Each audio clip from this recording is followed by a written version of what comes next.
Hi, I'm Adam Gonsalves from Telegraph Mastering. And I'm Josh Bonati from Bonati Mastering. And we're going to give you guys some best hints and general guidelines about how to prepare a project for vinyl. Now, preparing a project for vinyl and having a successful experience with vinyl is a little bit different than preparing a project for digital or CD. There's a few other things that you have to consider. So take these guidelines and fundamentals as a place to start so that you have the best experience possible and that you get the best product possible. So the machine that's used to cut vinyl masters is called a lathe, and this is a lathe. This one was made by an American company called Scully, and the lathe is what's used to transfer your digital files from the computer or reels of tape to a finished vinyl lacquer, which is what Josh is holding. The brand new lacquer, so you can see it's a blank disc, and this is the size lacquer you use to make 12-inch masters with. It's 14 inches in diameter. You get a little extra inch all the way around the perimeter of it just for safe handling purposes. So this is a 14-inch disc for 12-inch masters. So when your lacquer's finished being cut, it'll look like this. This is one side of a 12-inch record. Now you're going to need to cut two lacquers, one for the A side and one for the B side. The reason that you cut two lacquers is that after your lacquers are being cut, they're sent to the plant.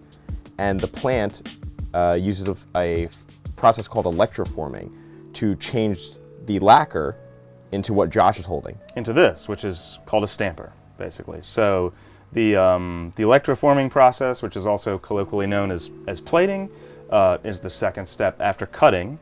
And it's a pretty complicated chemical process, so we're skipping a lot of details here, but basically you use our master that we cut to make this metal part for the pressing. So after cutting and then plating, the plant will provide you with what's called a test press. Actually, several test presses. And a test press is going to be a test version of your record that has gone through the manufacturing process. Now it's going to come to you in a plain white sleeve with plain white labels. There's nothing finished about the packaging. But the record itself will be a finished record for all intents and purposes. It's actually gone through all the steps of the manufacturing process. And the test press is sent to you so that you can review it and give the plant, an affirmative thumbs up that everything sounds good with the record and they should go ahead and make your actual run of vinyl records. So reviewing the test press properly is really important. Really important. Don't skip test pressings. Don't even think about it as an option. Always get test pressings, and the plant is going to send you several. Yeah. It's important to listen to all of them because vinyl is a very fluid physical process. There's a lot of variables in play. Things could have been introduced in plating or perhaps in the manufacturing process with these huge hydraulic presses squeezing down on hot plastic. So it's good to review all of the tests that they give you to make sure that everything's okay. Here's something that's a concern on one of the test pressings, if it might be a skip or a pop or some sort of noise or anything that kind of gets you down. See if it repeats on the other test pressings. If it does repeat on every one of them, then you definitely know that you probably have a problem. If it's just an anomaly on one pressing, you have a big noise and then nothing on the rest of the pressings, it might just be that that particular copy is bad for whatever reason. So if you hear a problem, try to see if it repeats on the other pressings. And it's also not a bad idea to listen to your test pressings on more than one turntable, just to rule out, if you hear a problem, just to rule out the fact that that it's your own turntable that's not introducing the problem. And a word about turntables. You do want to make sure that you've got a clean turntable with a good needle when you're reviewing your test press. Your vinyl playback experience is really only going to be good as what you're using to play back your vinyl. So the arm that your cartridge and stylus sits on is called a tone arm. So you're going to want to make sure that your tone arm isn't damaged in any way. And you're going to want to make sure that your stylus is clean, and that the turntable is clean and that the record's clean. If you have any questions about a test pressing or any questions about your turntable, talk to your mastering engineer. They're going to have a well set up, well calibrated vinyl playback setup, and they'll be able to definitively answer any questions that you may have.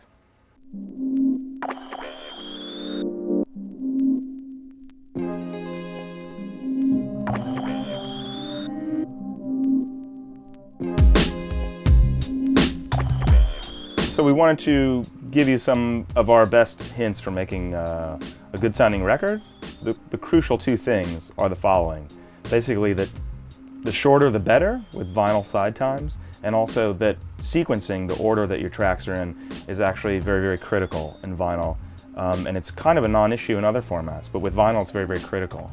Because the sound quality of a record actually gets worse as you go towards the inner diameter of a record. So the last inch or so of a record is kind of the, I guess, danger zone, you could say, where things can potentially start to sound kind of bad depending on what's happening in the music. So what Adam is holding here is a record where you can see the music grooves kind of stop.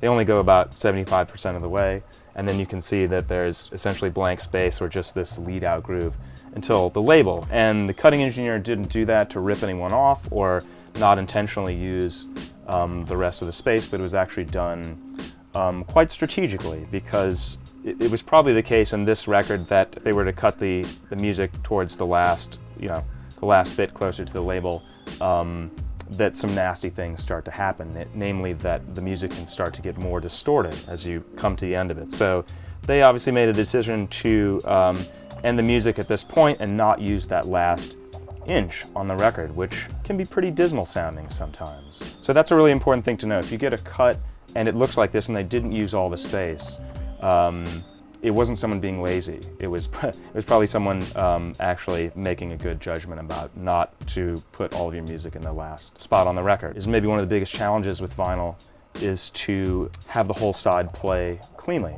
and hopefully not be distorted in that last section of the record. So it's a big, big thing that we as mastering engineers really, really fight with a lot when we're trying to get good sounding cuts. So in some cases, you can cut all the way to the label and it sounds just fine, and other material gives you a lot of trouble, and it's really a case-by-case basis with no really clear rule. It just is basically done experimentally. We'll set up and do a test cut, and if this inner diameter area is starting to sound pretty crunchy, we will dial things back and try to keep the grooves outside of that if we can.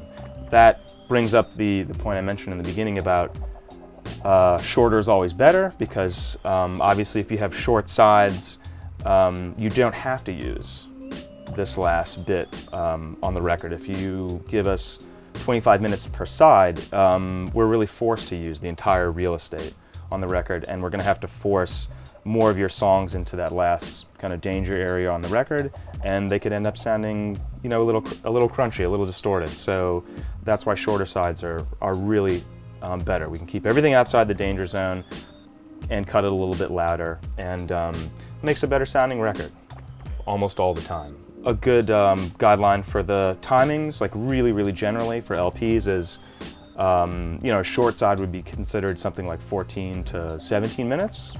Totally, it's wonderful.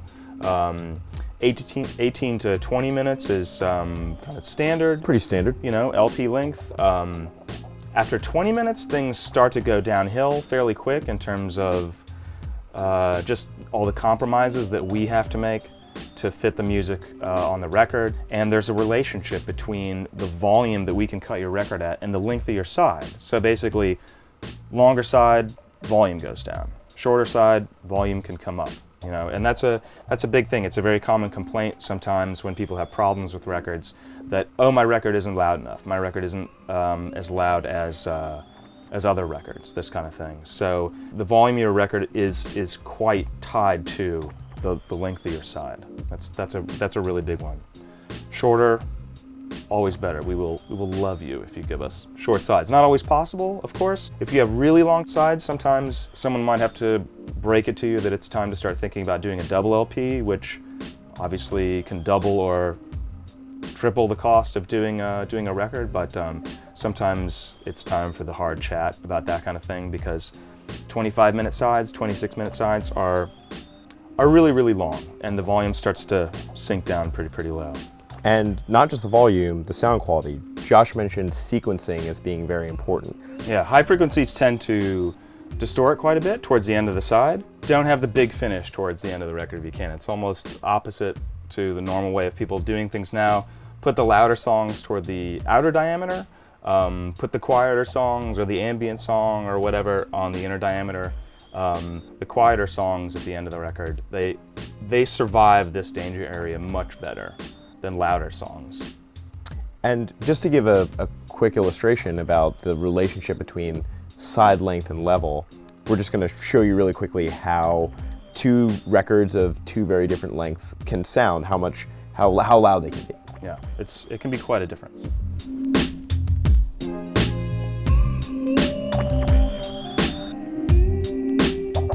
And you'll see plain as day that if we have a very long record, the volume is not going to be that loud. It simply can't be. And if you have a short record like this one, where lots of space was left away from the inner diameter, and the program material is not running that long on the side, you're much more likely to get a very loud, very good sounding record. And we will do our absolute best to minimize how much the distortion happens, but it's almost impossible to eliminate it.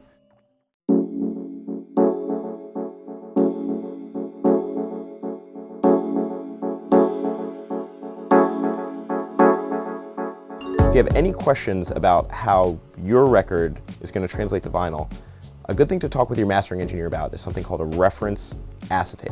Or dub plate. Often called a dub plate.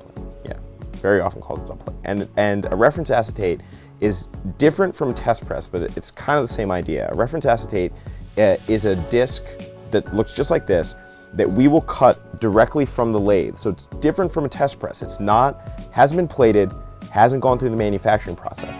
It's a cut that we'll do live here and then give to you to take home to audition.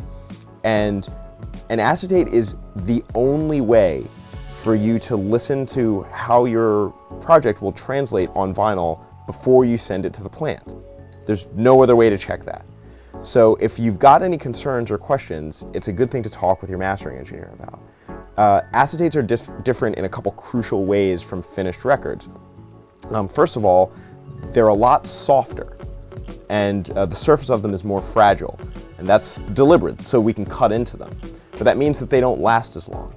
So depending on the weight of your needle and your tone arm, an acetate may only last 10 or so plays, but that's plenty for you to check whether or not you like the sound of how your project is translating to vinyl.